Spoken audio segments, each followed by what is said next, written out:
बिस्मिल्लाहिर्रहमानिर्रहीम। अस्सलाम वालेकुम स्टूडेंट्स, मेरा नाम कासिम अली है और मैं आपका फिज़िक्स टीचर हूँ।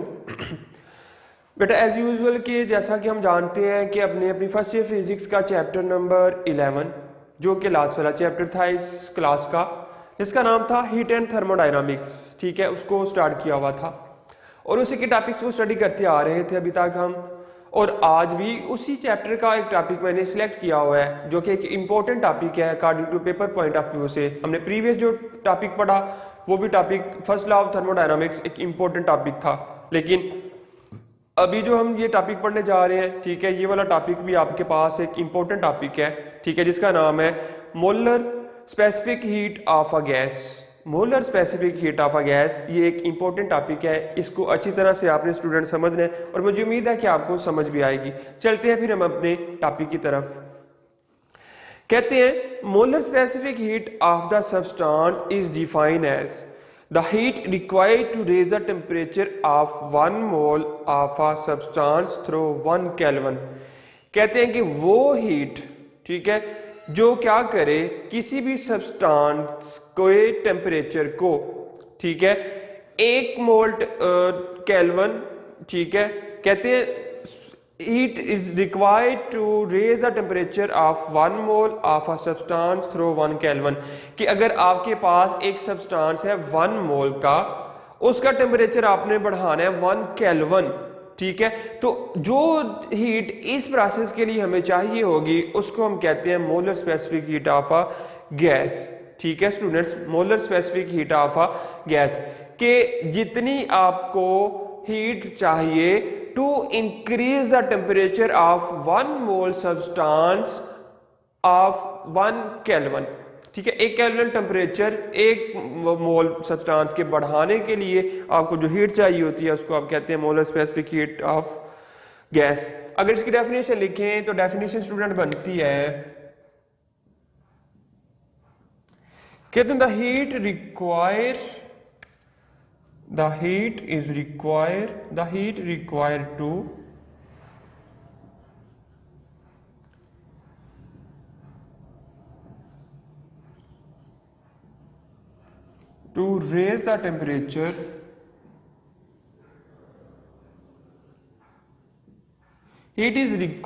to raise the temperature of 1 mole substance, temperature of 1 mole of a substance of 1 mole of a substance of 1 mole of a substance through 1 Kelvin, through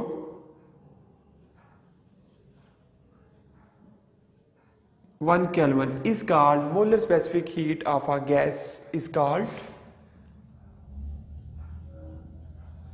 molar specific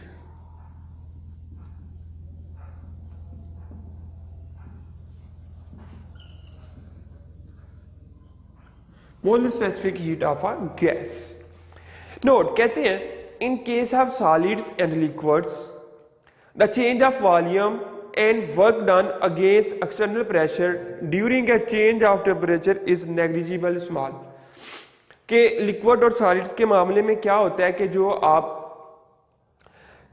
क्या करते हैं, वर्क करते हैं, ठीक है, कहते हैं liquid change of volume and work done, ठीक है, against external change of temperature is slightly negligible. के लिक्विड और सॉलिड के मामले में जो आपके पास वॉल्यूम में चेंज आए या वर्क डन में चेंज आए, ठीक है, टेम्परेचर को चेंज करने के लिए वो आपके पास बिल्कुल नेग्लिजिबल स्मॉल होता है, यानी वो उसको नज़रअंदाज किया जा सकता है, इतना थोड़ा सा या इतना स्लाइटली सा चेंज आपके पास आता है। फिर कहते हैं but gases suffer variation in pressure as well as in volume with the rise in temperature.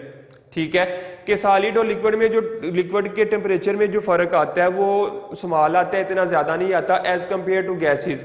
कहते हैं कि जो गैसेस होती हैं उनमें बहुत ज्यादा वेरिएशन पाई जाती है जब उनका टेम्परेचर बढ़ जाता है। To study the effect of heating का गैसेस आइदर प्रेशर और वॉल्यूम इज केप्ट कांस्टेंट, कि आपने किसी गैस का टेम्परेचर बढ़ाना है, ठीक है, यहाँ तो उसका वॉल्यूम यहाँ तो उसका प्रेशर कांस्टेंट रखते हुए we can define molar specific heat of a gas in 2 veg.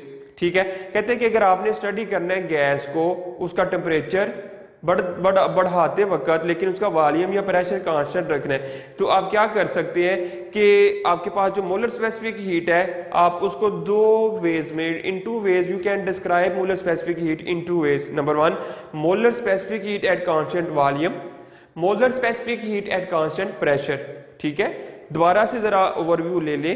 कहते हैं कि जब सॉलिड या लिक्विड्स की बात करते हैं तो उसके टेम्परेचर में जो इजाफा होता है, ठीक है, उसके वॉल्यूम में टेम्परेचर के बढ़ने से वॉल्यूम में जो चेंज आता है वो तकरीबन नेग्लिजिबल होता है। लेकिन इन केस ऑफ गैसेस के गैसेस में बहुत ज़्यादा वेरिएशन आती है उनके वॉल्यूम में, उनके प्रेशर में जब टेम्परेचर को बढ़ाया जाता है। कहते हैं कि अगर टेम्परेचर को बढ़ाने से गैस के मामला को पढ़ना चाहते हैं तो उसके लिए आपके पास दो केसेस हैं, या तो आप कांस्टेंट रख दें वॉल्यूम को, या तो कांस्टेंट आप रख दें प्रेशर को, तो उसको फिर हम बोलेंगे molar specific heat at constant volume. Second one, molar specific heat at constant pressure. ठीक है, तो पहले अभी जो हम स्टडी करते हैं वो है molar specific heat at constant volume.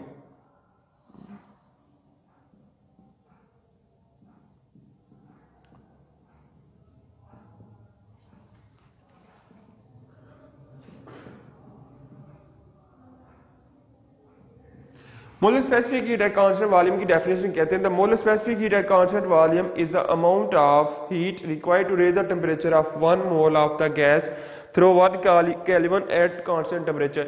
Student same definition वही है, लेकिन क्या आपने लगा देना है, साथ लगा देना है एट कांस्टेंट वॉल्यूम। इस केस में आपने क्या करना है, वॉल्यूम को कांस्टेंट रखना है। ठीक है, मैं लिख भी देता हूं, the heat required to raise the temperature, ठीक है, the amount of heat required, the amount of heat required, the amount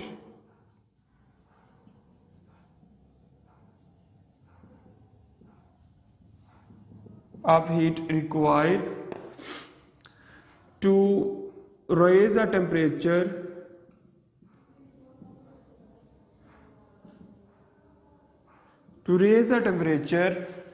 of 1 mole of a substance through 1 Kelvin at constant volume, at constant volume।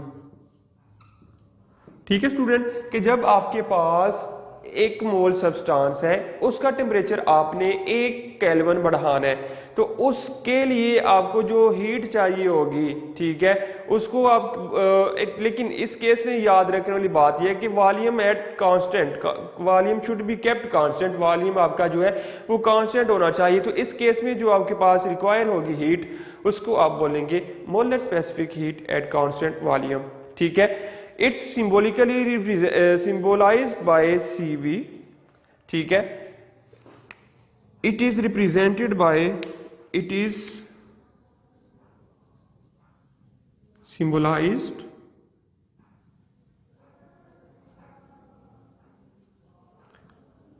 as CV। ठीक है, CV के साथ आप represent करेंगे and its unit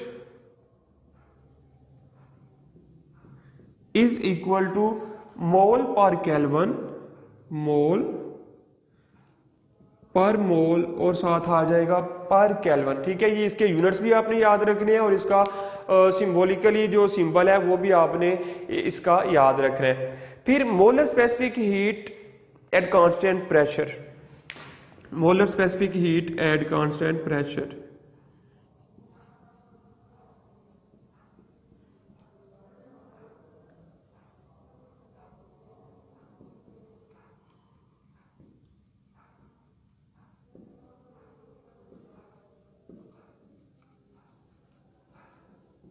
ठीक है student, अपने अपर वाले केस में हमने क्या किया था, कांस्टेंट रखा था वॉल्यूम को, लेकिन इस केस में हम कह रहे हैं अपनी कांस्टेंट रखना है प्रेशर को।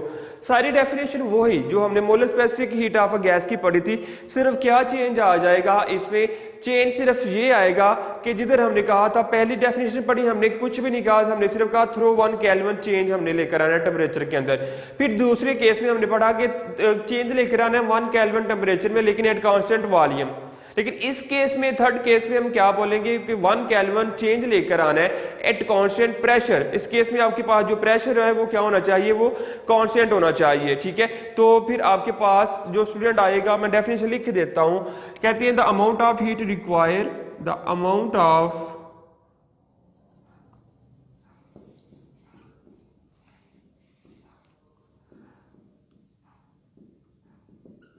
required to raise the temperature of 1 mole of substance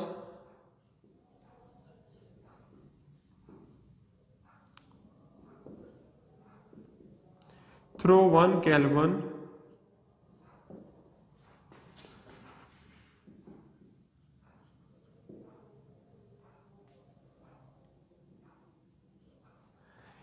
at constant pressure। ठीक है, इस केस में आपके पास कांस्टेंट होना चाहिए प्रेशर। ऊपर वाले केस में हमने कहा था कांस्टेंट होना चाहिए वॉल्यूम, पहले केस में हमने कहा था कुछ भी कांस्टेंट नहीं होना चाहिए, चेंज होना चाहिए टेम्परेचर। तो इसका मतलब ये होगा कि अगर आपने एक मोल सब्सटेंस को एक मोल सब्सटेंस का 1 केल्विन टेम्परेचर बढ़ाना है, ठीक है, तो लेकिन कब, जब आपके पास प्रेशर कांस्टेंट हो, तो उस वक्त जो आपको हीट चाहिए होगी उसको आप कहते हैं molar specific heat at constant pressure. It is represented by it is symbolized by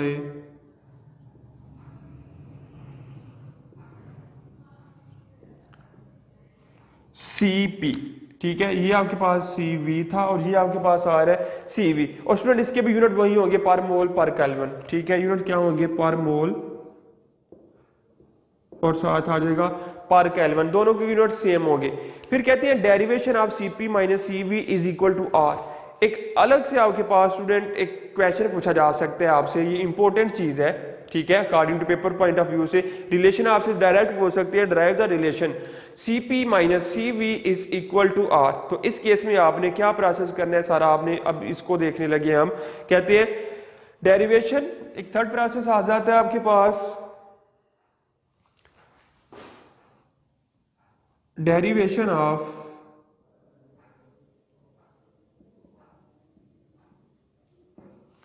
Cp minus Cv is equal to R, ठीक है, ये आपने प्रूव करना है Cp minus Cv is equal to R। ये रिलेशन आपके पास इंपॉर्टेंट चीज है according to paper point of view, ठीक है, आपने इसको याद रखना है। कैसे सॉल्व करते हैं उसको भी देख लेते हैं।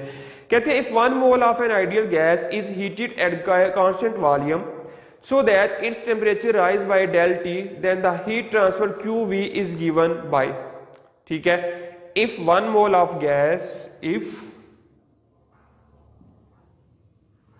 1 mole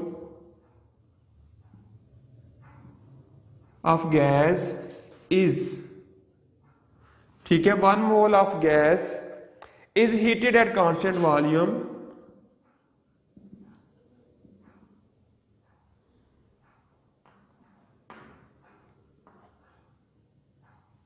is heated at constant volume। Volume को कांस्टेंट रखते हुए आपने क्या करना है, 1 मोल गैस को हीट करना है so that its temperature, so that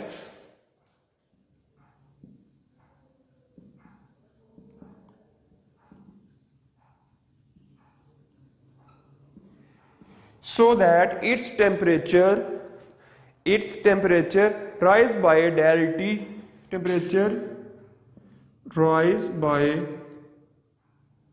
del T, then इसका जो टेम्परेचर है वो कितना बढ़ रहा है, del T बढ़ रहा है। Heat transfer QV is given by, then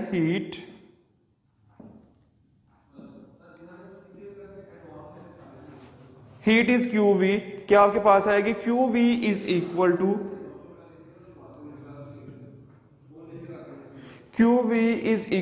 CV del T। ये आपके पास फार्मूला आएगा कि जब आप 1 मोल गैस को, ठीक है, वॉल्यूम के कांस्टेंट रखते हुए हीट करते हैं तो उसके टेम्परेचर में जो चेंज आएगा, इंक्रीज आएगा, वो आएगा del T, ठीक है। तो heat QV given by QV is equal to, V का मतलब at constant volume, C V del T, ये आपके पास इक्वेशन आ जाएगी। इसको क्या लिया, इक्वेशन नंबर 1। फिर कहते हैं applying first law, by first law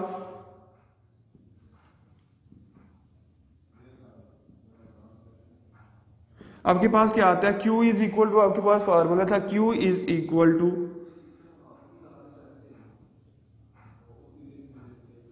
QV is equal to del U plus W। अब आपने क्या करना है, Q की जगह ये इक्वेशन पुट कर देनी है, CV del T is equal to del U plus W। ठीक है, QV की जगह आपने सिंपल क्या किया, एक वैल्यू पुट कर दी। अब वॉल्यूम की बात हो रही थी, ये भी कांस्टेंट वॉल्यूम ही होगा। ठीक है स्टूडेंट्स, फिर आपने क्या करना है, हमने पढ़ा था कि जो W आपके पास आ रहा था वो आ रहा था P डेल V, यानी CV del T is equal to del U plus P del Y P del V। ठीक है, हमने ये पढ़ा था, जो कि W आपके पास इसके बराबर था, W is equal to P del V। उसकी जगह हमने क्या किया, QV की जगह QV की वैल्यू लिखी, W की जगह W की वैल्यू लिख दी। अब कहते हैं since volume remain constant that is del V is equal to 0, so work done by the system is 0, thus the first law of thermodynamics hence. कहते हैं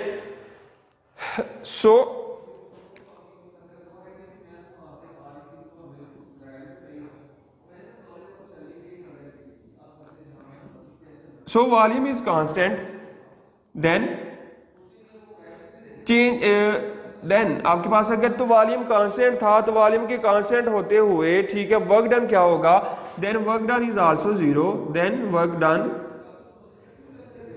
डन इज आल्सो 0। ठीक है, आप कह सकते हैं कि del V is equal to 0। तो अगर डेल V की जगह आप 0 पुट करेंगे स्टूडेंट, तो डेल V की जगह 0 पुट करने से CV del T is equal to del U plus P into 0। तो 0 के साथ आप जिस मर्जी टर्म को मल्टीप्लाई कर लेंगे तो आंसर आपका आएगा 0, यानी ये वाली सारी टर्म क्या बन जाएगी, 0 बन जाएगी। तो ये वाली सारी टर्म किसकी थी, W की, यानी वर्क डन की थी। तो हमने कह दिया कि जो अगर वॉल्यूम कांस्टेंट होगा तो जो वर्क डन होगा वो 0 होगा।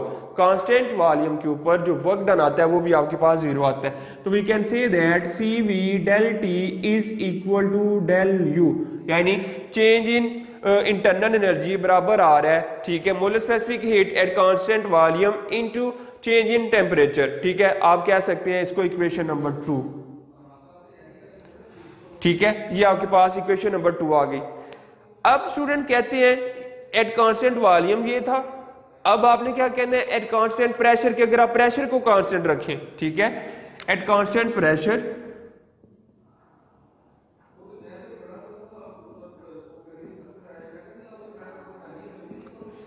एट कांस्टेंट प्रेशर, कहते हैं कि जब आप प्रेशर को कांस्टेंट रखें, if 1 mole of a gas is heated eight constant pressure, सारी डेफिनेशन सेम स्टूडेंट आप करेंगे, सिर्फ क्या लगा देंगे, कांस्टेंट वॉल्यूम की जगह आप अब लगा देंगे, इस केस में आप लगा देंगे pressure.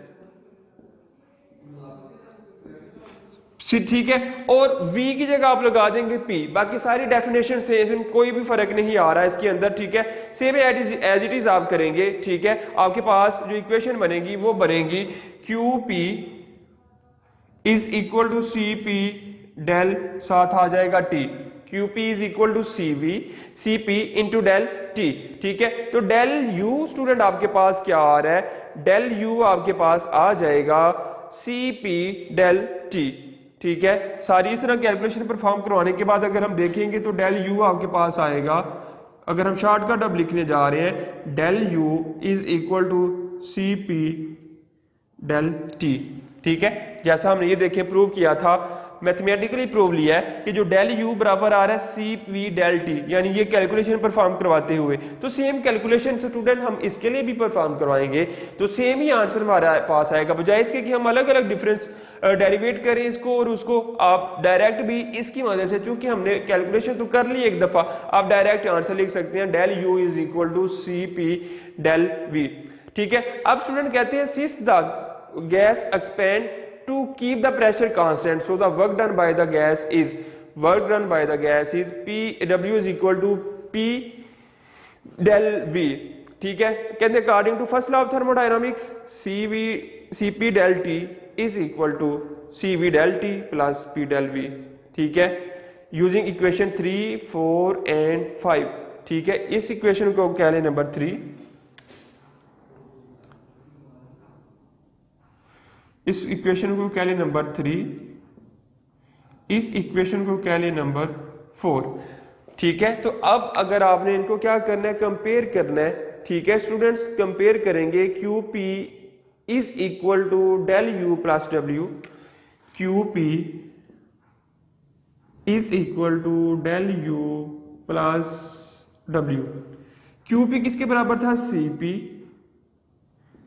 Del T, del U किसके बराबर था, CP del T।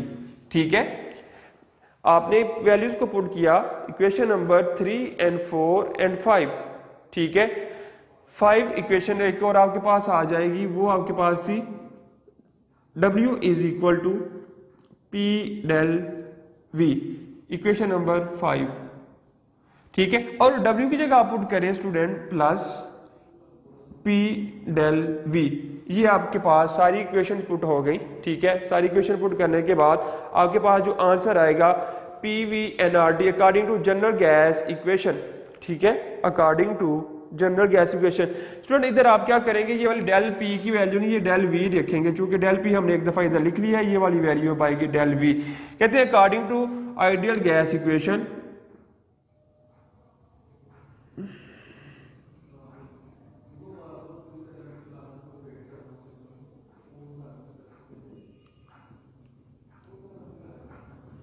according to ideal gas equation PV is equal to NR और साथ आ जाता है T, PV is equal to nRT।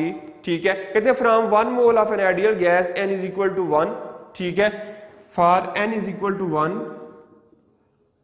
For N is equal to 1 PV is equal to R और T। N की जगह 1 put करके multiply करें RT के साथ, तो 1 के साथ जिस भी टर्म को मल्टीप्लाई करेंगे आंसर एज इट इज आ जाता है।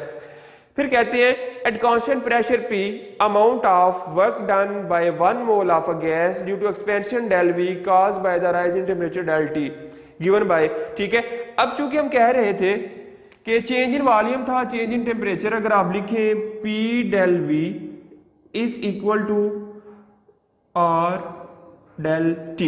ठीक है, V की जगह हमने क्या किया, डेल V पुट कर दिया, T की जगह हमने क्या पुट किया, डेल T पुट कर दिया। तो स्टूडेंट्स अब आप क्या करें, putting value of P del V in equation 6। ठीक है, इक्वेशन 6 आपके पास ये वाली जो आई थी, इसको आपने क्या लेना है, इक्वेशन नंबर 6। तो आपने ये वाली वैल्यू स्टूडेंट्स, ये वाली जो वैल्यू है आपने पुट करनी है इन इक्वेशन नंबर 6। ठीक है, इक्वेशन नंबर 6 में पुट करें तो आपके पास क्या आएगा, CP del T is equal to CV del T plus R del T plus क्या हो जाएगा, R डेल T। अब स्टूडेंट आपने क्या करना है, ये देखिए डेल T इधर, डेल T इधर और डेल T इधर, ये सारा कट गया, बाकी रह जाएगा CP is equal to CV plus R। अब हमने प्रूव करना था CP माइनस CV, तो CP minus CV is equal to R, तो यही हम प्रूव करना चाह रहे थे। ठीक है स्टूडेंट, तो आप नीचे कह सकते हैं प्रूव्ड। इतना डिफिकल्ट नहीं है, आपने कैसे प्रूव करना है, फर्स्ट केस में आपने वॉल्यूम को कांस्टेंट रखना है, दूसरे केस में आपने प्रेशर को कांस्टेंट रखना है, और इन दोनों को कांस्टेंट रखते हुए आपने कैलकुलेशंस को परफॉर्म करवाना है। तो आपके पास ये relation, most important relation CP minus CV is equal to R prove हो जाएगा। तो स्टूडेंट मुझे उम्मीद है कि आपको इसकी समझ भी आई होगी।